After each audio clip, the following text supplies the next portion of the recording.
ನಮಸ್ಕಾರ,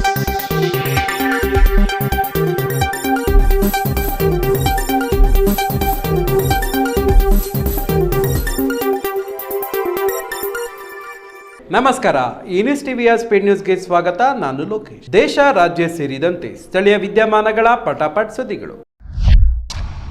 ತಮಿಳುನಾಡಿನ 48 ಮಹಿಳಾ ಕಲಾವಿದರು 8 ತಿಂಗಳು ಶ್ರಮಿಸಿ ಮಾಡಿದ 286 ಕೆಜಿ ತೂಕದ ಪಂಚಲೋಹದ ಬಾಣವನ್ನು ಅಯೋಧ್ಯೆಯ ರಾಮನಿಗೆ ಅರ್ಪಿಸಿದ್ದಾರೆ.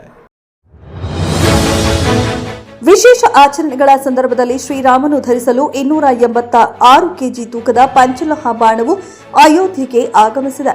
ಒಡಿಶಾದ ಭಕ್ತರು ಈ ಅಪರೂಪದ ಚಿನ್ನದ ಪಂಚಲೋಹ ಬಿಲ್ಲನ್ನು ಅರ್ಪಿಸಿದ್ದಾರೆ. ಇದನ್ನ ತಮಿಳುನಾಡಿನ 48 ಮಹಿಳಾ ಕಲಾವಿದರು 8 ತಿಂಗಳು ಶ್ರಮಿಸಿ ರಚಿಸಿದ್ದಾರೆ. ಇದರ ತಯಾರಿಕೆಗೆ ಸುಮಾರು 1.10 ಕೋಟಿ ರೂಪಾಯಿ ವೆಚ್ಚವಾಗಿದೆ ಎಂದು ಅಂದಾಜಿಸಲಾಗಿದೆ. 2 ಕುಟುಂಬಗಳ ಸದಸ್ಯರು ಜಮೀನಿನ ಒಡೆತಕ್ಕೆ ಸಂಬಂಧಿಸಿದಂತೆ ವಾದ ವಿವಾದ ನಡೆಸಿದ್ದು ಒಡೆದಾಟ ಮಾಡಿಕೊಂಡಿದ್ದಾರೆ. ಹೊಳೆನರಸೀಪುರ ತಾಲೂಕಿನ ಚಿಕ್ಕ ಬ್ಯಾಗತವಳ್ಳಿ ಗ್ರಾಮದಲ್ಲಿ ಜಮೀನು ಉಳುಮೆ ವಿಚಾರವಾಗಿ 2 ಕುಟುಂಬಗಳ ನಡುವೆ ಮಾರಾಮಾರಿ ನಡೆದಿದೆ. ವೀರಭದ್ರ ಹಾಗೂ ಮಣಿಕಂಠ ಅವರ ಕುಟುಂಬಗಳ ಸದಸ್ಯರು ಜಮೀನಿನ ಒಡೆತನಕ್ಕೆ ಸಂಬಂಧಿಸಿದಂತೆ ವಾದ ವಿವಾದ ನಡೆಸಿದ್ದು ಇದು ಹೊಡೆದಾಟಕ್ಕೆ ಕಾರಣವಾಗಿದೆ. ಘಟನೆಯ ವಿಡಿಯೋ ವೈರಲ್ ಆಗಿದೆ. ಈ ಸಂಬಂಧ ಹೊಳೆನರಸೀಪುರ ಗ್ರಾಮಾಂತರ ಪೊಲೀಸ್ ಠಾಣೆಯಲ್ಲಿ ಪ್ರತಿ ದೂರು ದಾಖಲಿಸಲಾಗಿದೆ.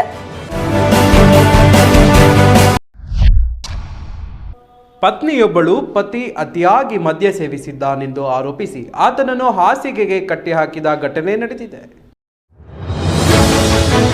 ಉತ್ತರ ಪ್ರದೇಶದ ಆಲಿಗಢದ ಹಮೀಪುರದಲ್ಲಿ ಪತ್ನಿ ತನ್ನ ಪತಿ ಅತಿಯಾಗಿ ಮದ್ಯ ಸೇವಿಸಿದ್ದಾನೆಂದು ಆರೋಪಿಸಿ ಆತನನ್ನ ಹಾಸಿಗೆಗೆ ಕಟ್ಟಿಹಾಕಿದ ಘಟನೆ ಗುರುವಾರ ನಡೆದಿದೆ.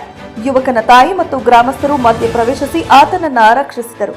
ಯುವಕನ ತಾಯಿ ತನ್ನ ಸೊಸೆ ಪರವಾನಗಿ ಇಲ್ಲದ ಬಂದೂಕು ಹೊಂದಿದ್ದು ತನ್ನ ಮಗನನ್ನ ಕೊಲ್ಲುವುದಾಗಿ ಬೆದರಿಕೆ ಹಾಕಿದ್ದಾಳೆ ಎಂದು ಪೊಲೀಸರಿಗೆ ದೂರು ನೀಡಿದ್ದಾರೆ. ಈ ಘಟನೆಯ ವಿಡಿಯೋ ಸಾಮಾಜಿಕ ಜಾಲತಾಣಗಳಲ್ಲಿ ವೈರಲ್ ಆಗಿದೆ. ಭತ್ತದ ಚೀಲವನ್ನು ಸಾಗಿಸುತ್ತಿದ್ದ ಲಾರಿಗೆ ಪ್ಯಾಸೆಂಜರ್ ರೈಲು ಡಿಕ್ಕಿ ಹೊಡೆದಿದೆ. ಲಾರಿ ಹಳ್ಳಿಗಳನ್ನು ದಾಟುವಾಗ ಈ ಅಪಘಾತ ಸಂಭವಿಸಿದೆ. ಜಾರ್ಖಂಡ್ನ ದಿಯೋಘರ್ನಲ್ಲಿ ಹಳಿಗಳಿಗೆ ಅಡ್ಡಲಾಗಿ ನಿಂತಿದ್ದ ಭತ್ತದ ಚೀಲವನ್ನ ಸಾಗಿಸುತ್ತಿದ್ದ ಲಾರಿಗೆ ಪ್ಯಾಸೆಂಜರ್ ರೈಲು ಡಿಕ್ಕಿ ಹೊಡೆದಿದೆ.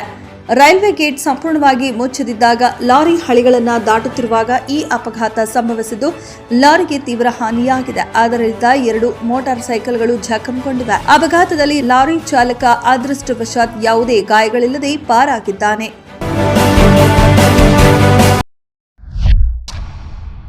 ಅಕ್ರಮ ವ್ಯವಹಾರದಲ್ಲಿ ತೊಡಗಿದ್ದ 5 ಜನ ಹವಾಲಾ ದಂಧೆಕೋರರನ್ನು ಪೊಲೀಸರು ಬಂಧಿಸಿದ್ದಾರೆ. ಉತ್ತರ ಪ್ರದೇಶದ ಕಾಲ್ಪುರದಲ್ಲಿ ಪೊಲೀಸರು ಬೃಹತ್ ಹವಾಲಾ ದಂಧೆಯನ್ನ ಭೇದಿಸಿದ್ದಾರೆ. ಧನ್ಮುಟಿ ಪ್ರದೇಶದಲ್ಲಿ ಅಕ್ರಮ ವ್ಯವಹಾರದಲ್ಲಿ ತೊಡಗಿದ್ದ 5 ಜನರನ್ನ ಬಂಧಿಸಲಾಗಿದೆ. ಅವರಿಂದ 61 ಕೆಜಿ ಬೆಳ್ಳಿ, 2 ಕೋಟಿ ರೂಪಾಯಿ ನಗದು ಮತ್ತು ನೇಪಾಳಿ ಕರೆನ್ಸಿಯನ್ನ ವಶಪಡಿಸಿಕೊಳ್ಳಲಾಗಿದೆ. ಬೆಟ್ಟಿಂಗ್ ಮತ್ತು ಅಕ್ರಮ ವ್ಯಾಪಾರದ ಬಗ್ಗೆ ಬಂದ ಮಾಹಿತಿಯ ಆಧಾರದ ಮೇಲೆ ದಾಳಿ ನಡೆಸಲಾಗಿದೆ ಎಂದು ಎಡಿಸಿಪಿ ಸುಮಿತ್ ರಾಯ್ಕೇಕೆ ತಿಳಿಸಿದ್ದಾರೆ. ಪ್ರೇಮ ಪ್ರಕರಣದಲ್ಲಿ ಕಾಲೇಜು ವಿದ್ಯಾರ್ಥಿಯೊಬ್ಬ ವಿದ್ಯಾರ್ಥಿನಿಗೆ ಚಾಕುವಿಂದ ಇರಿದಿದ್ದಾನೆ. ಕೊಯಮತ್ತೂರಿನ ಖಾಸಗಿ ಕಾಲೇಜಿನಲ್ಲಿ ಹರಸ್ವರನ್ ಎಂಬ ಸಹ ವಿದ್ಯಾರ್ಥಿನಿಯೊಬ್ಬಳ ಕುತ್ತಿಗೆ, ತೋಳು, ಬೆನ್ನು ಸೇರಿದಂತೆ ಹಲವು ಸ್ಥಳಗಳಲ್ಲಿ ಚಾಕುವಿನಿಂದ ಇರಿದಿದ್ದಾನೆ. ಗಂಭೀರವಾಗಿ ಗಾಯಗೊಂಡ ವಿದ್ಯಾರ್ಥಿಯನ್ನ ಚಿಕಿತ್ಸೆಗಾಗಿ ಆಸ್ಪತ್ರೆಗೆ ದಾಖಲಿಸಲಾಗಿದೆ. ಪ್ರೇಮ ಪ್ರಕರಣದಲ್ಲಿ ವಿದ್ಯಾರ್ಥಿನಿಗೆ ಇರಿದಿದ್ದಾನೆ. ಪ್ರಕರಣ ದಾಖಲಿಸಿಕೊಂಡಿರುವ ಸರ್ವನಂಪಟ್ಟಿ ಪೊಲೀಸರು ಈ ಬಗ್ಗೆ ತನಿಖೆ ನಡೆಸುತ್ತಿದ್ದಾರೆ.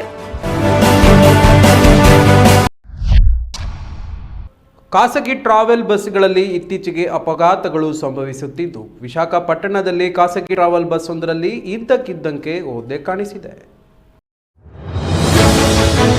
ವಿಶಾಖಪಟ್ಟಣದ ತಟಿಚಟ್ಲ ಪಾಲೆಂನಲ್ಲಿ ಖಾಸಗಿ ಟ್ರಾವೆಲ್ ಬಸ್ನಲ್ಲಿ ಇದ್ದಕ್ಕಿದ್ದಂತೆ ಹೊಗೆ ಕಾಣಿಸಿಕೊಂಡ ನಂತರ ಪ್ರಯಾಣಿಕರು ಭಯಭೀತರಾಗಿದ್ರು. ಚಾಲಕನಿಗೆ ತಕ್ಷಣ ಮಾಹಿತಿ ನೀಡಿ ಬಸ್ ನಿಲ್ಲಿಸಲಾಯಿತು ಮತ್ತು ಎಲ್ಲಾ ಪ್ರಯಾಣಿಕರನ್ನ ಸುರಕ್ಷಿತವಾಗಿ ಸ್ಥಳಾಂತರಿಸಲಾಯಿತು. ಸ್ವಲ್ಪ ಸಮಯದ ನಂತರ ಹೊಗೆ ನಿಯಂತ್ರಣಕ್ಕೆ ಬಂದ ನಂತರ ಎಲ್ಲರೂ ನೆಮ್ಮದಿಯ ನಿಟ್ಟುಸಿರು ಬಿಟ್ಟರು. ಖಾಸಗಿ ಟ್ರಾವೆಲ್ ಬಸ್ಗಳಲ್ಲಿ ಇತ್ತೀಚೆಗೆ ಸಂಭವಿಸುತ್ತಿರುವ ಅಪಘಾತಗಳು ಪ್ರಯಾಣಿಕರನ್ನ ತೊಂದರೆಗೊಳಿಸುತ್ತಿವೆ. ಖಾಸಗಿ ಬಸ್ ಮತ್ತು ಕ್ರೂಸರ್ ವಾಹನ ನಡುವೆ ಮುಖಾಮುಖಿ ಡಿಕ್ಕಿ ಸಂಭವಿಸಿ 3 ಮೃತಪಟ್ಟು 8 ಮಂದಿ ಪ್ರಯಾಣಿಕರು ಗಂಭೀರವಾಗಿ ಗಾಯಗೊಂಡಿದ್ದಾರೆ. ಖಾಸಗಿ ಬಸ್ ಮತ್ತು ಕ್ರೂಸರ್ ವಾಹನ ನಡುವೆ ಮುಖಾಮುಖಿ ಡಿಕ್ಕಿ ಸಂಭವಿಸಿದ ಪರಿಣಾಮ 3 ಮೃತಪಟ್ಟರೆ 8 ಮಂದಿ ಪ್ರಯಾಣಿಕರು ಗಂಭೀರವಾಗಿ ಗಾಯಗೊಂಡಿರುವ ಘಟನೆ ಉಡುಪಿ ಜಿಲ್ಲೆಯ ಕಾರ್ಕಳ ತಾಲೂಕಿನ ಮಿಯಾರು ಬಳಿಯ ರಾಷ್ಟ್ರೀಯ ಹೆದ್ದಾರಿ 169ರಲ್ಲಿ ನಡೆದಿದೆ. ಗಾಯಗೊಂಡ ಪ್ರಯಾಣಿಕರಿಗೆ ಸ್ಥಳೀಯ ಆಸ್ಪತ್ರೆಯಲ್ಲಿ ಚಿಕಿತ್ಸೆ ನೀಡಲಾಗುತ್ತಿದ್ದು, ಅಪಘಾತದ ರಭಸಕ್ಕೆ ಕ್ರೂಸರ್ ಮುಂಭಾಗ ಸಂಪೂರ್ಣವಾಗಿ ನುಜ್ಜುಗುಜ್ಜಾಗಿದೆ. ಘಟನಾ ಸ್ಥಳಕ್ಕೆ ಕಾರ್ಕಳ ಠಾಣೆಯ ಪೊಲೀಸರು ಭೇಟಿ ನೀಡಿ ಪರಿಶೀಲನೆ ನಡೆಸಿದ್ದಾರೆ. ಪೊಲೀಸರು ಭರ್ಜರಿ ಕಾರ್ಯಾಚರಣೆ ನಡೆಸಿ 14 ಮಂದಿ ಅಂತಾರಾಜ್ಯ ಕಳ್ಳರನ್ನ ಬಂಧಿಸಿದ್ದಾರೆ. ಭರ್ಜರಿ ಕಾರ್ಯಾಚರಣೆ ನಡೆಸುವ ಮೂಲಕ ವಿಜಯಪುರ ಗ್ರಾಮೀಣ ಪೊಲೀಸರು ಅಂತರ್ ಜಿಲ್ಲೆ ಮತ್ತು ಅಂತಾರಾಜ್ಯ ಕಳ್ಳರು ಖದೀಮರು ಸೇರಿ ಒಟ್ಟು 14 ಮಂದಿಯನ್ನ ಹೆಡೆಮುರಿ ಕಟ್ಟಿದ್ದಾರೆ.